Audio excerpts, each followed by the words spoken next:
Welcome back, everyone. This is Nathan Payne, and today we're going to be going over why our house is not selling at the moment. Let's jump right in. Stay tuned. By the end of this video, you're going to know exactly why houses aren't selling at the moment and what you can do about it.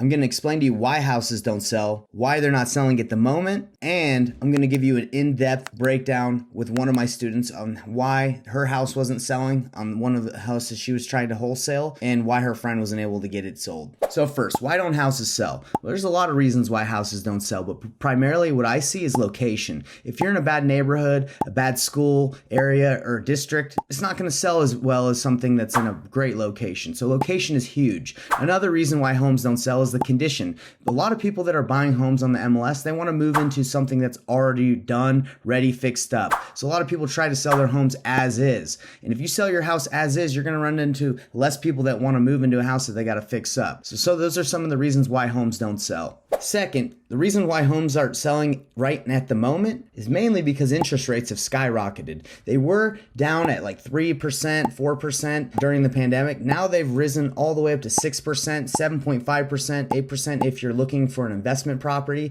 So it makes it very difficult to be able to afford payments, especially on homes that are in the West Coast that are like in the $500,000 to $100,000. Well, sorry, $1 million range, not 100,000. But if you're in the Midwest, it's still affordable, but the payments are still higher. And people, it's not like people have doubled their salaries or their income. So it makes it very difficult to buy homes right now with interest rates the way they are. That's why homes aren't selling at the moment. Now I'm going to give you an in-depth breakdown that I did with one of my students on what to do when homes aren't selling and reasons why they're not selling. I actually walked her through it. But before I go into that, I wanted to invite you to one of my painless wholesaling masterclasses that I do on Thursday, okay? All you have to do is go to painlesswholesaling.com to register. It's absolutely free. And I'm going to show you exactly how to do deals with zero marketing spend or little to no marketing spend if you want to spend a little bit on mailers or cold calling. But I'm going to show you the right way to do it so you don't blow all your money as a new investor. Even if you're an experienced investor, you need to learn my strategy, painless wholesaling strategy. So go over to painlesswholesaling.com, check it out right now. Please like, subscribe, hit the bell icon to help me out so we can reach more people.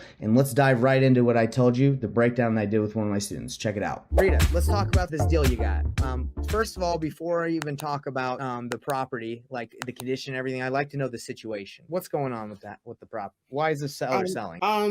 She's tired of landlording, and so yeah, she want to sell them, and she asked for my help. Awesome. Did you market to her? You know, are you friends with her? Like, how did you find this? Yeah, we're elementary school friends. Oh, all right. Well, is it just one property? Or is it two? It's two properties. There are two duplexes in the Pensacola,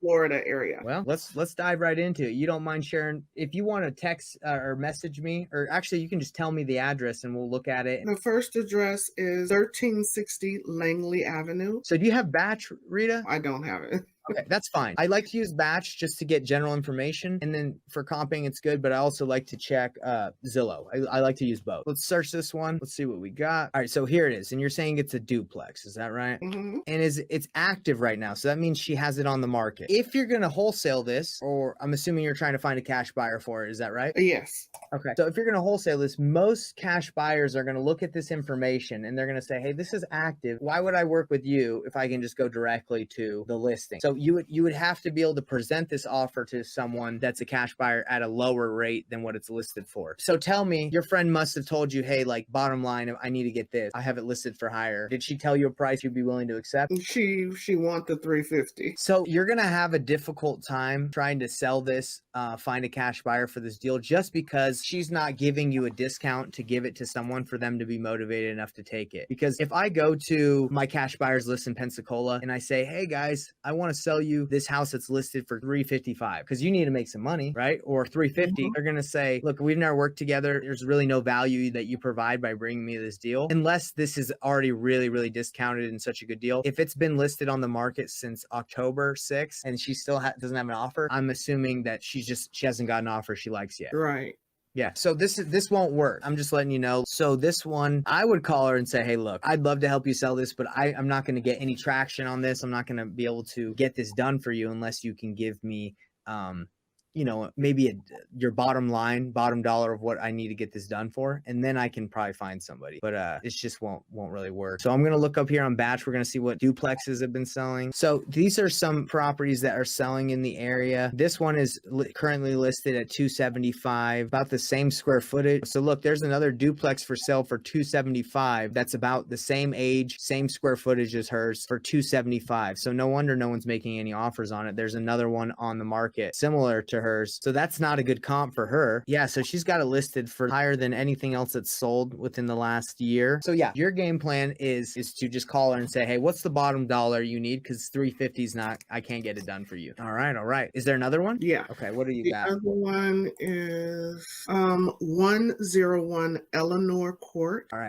So this one is currently active as well for 250. She's got it listed right now, right? Mm-hmm. Okay, so we can see some of the pictures on here. Not bad, not bad. Is this one is move-in ready as well? Yeah, she wanted to keep one unit empty for, potential buyers to be able to view it. So let's take a look at what's going on around here. So she's got it listed for 230, and there's some ones that have sold recently for 220. Yeah, so again, I mean, look at all the things that have sold and also what's for sale. So there's not a lot for sale, but the ones that have sold around hers that are duplexes and multifamilies, I mean, she's way high on it. Well, I hope that was helpful. That was very helpful. I appreciate it. Okay, thank you, Rita. All right, guys, so this is what we are going to talk about today. All right, what is going on with my flips? Okay, guys, so I will tell you right now that I have never been in a situation like this. I've been doing real estate for about 5 years, and the market ever since I've gone in here has either been consistent or has gone up. Like 4 months ago, I bought 2 homes, and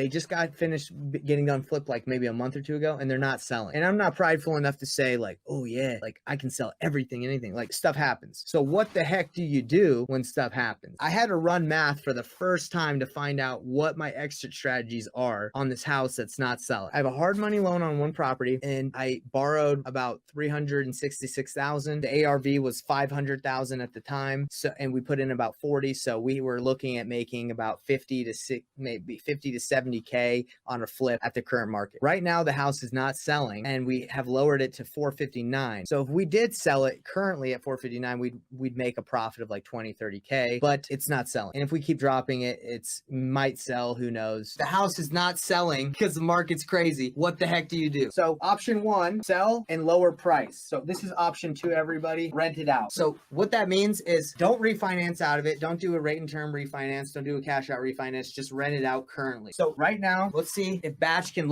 help me find out how much this puppy can rent for. Okay, so here is the property. All right, let's see what Batch has got for us. So estimated rent, usually Batch will tell you the estimated rent. Sometimes it depends on what you search. So Zillow says the estimated payment is $4,837. I don't know if I believe that, so we're gonna find out. Let's see what rents are going for in this area by my property. So I'm kind of getting the vibe that mine's gonna go anywhere between 24 and 28. So now we've looked, guys, at what the rents are in that area.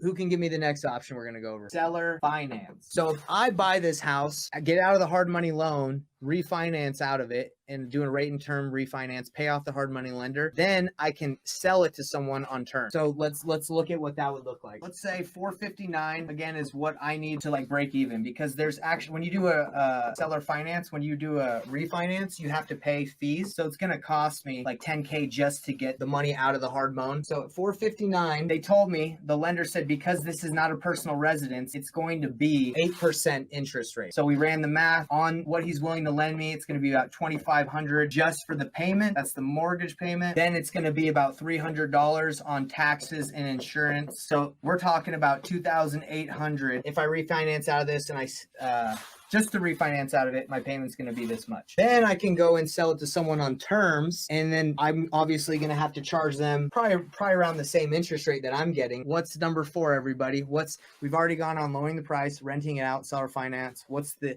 last option? Number 4, it's a lease option. Okay, so what is a lease option? You're leasing someone, you're renting the house out and giving them the opportunity or the option to purchase it in a year or two. Okay, they do not have ownership, they're tenants. So if I do a lease option, we already know that the rents are about $2,500 a month. And right now my payment, if I refinance out of this, is $2,800 with taxes and insurance. So I'm at a loss of $300 a month. Now, guys, I got a bunch of good options now. I got the lower price, lower the price. I don't really think lowering the price is I don't know. I don't think it's the best idea. I'm still losing money if I rent it out. So it looks like a lease option or a seller finance are my best extra strategies to refinance out of it, get the payment of $2,800, whatever the payment is from my lender, and then sell it to someone on terms, or do a lease option where I get some money down and the payment is like $3,000, and I'm telling them that $500 of that $3,000 is getting applied to the purchase price when they're gonna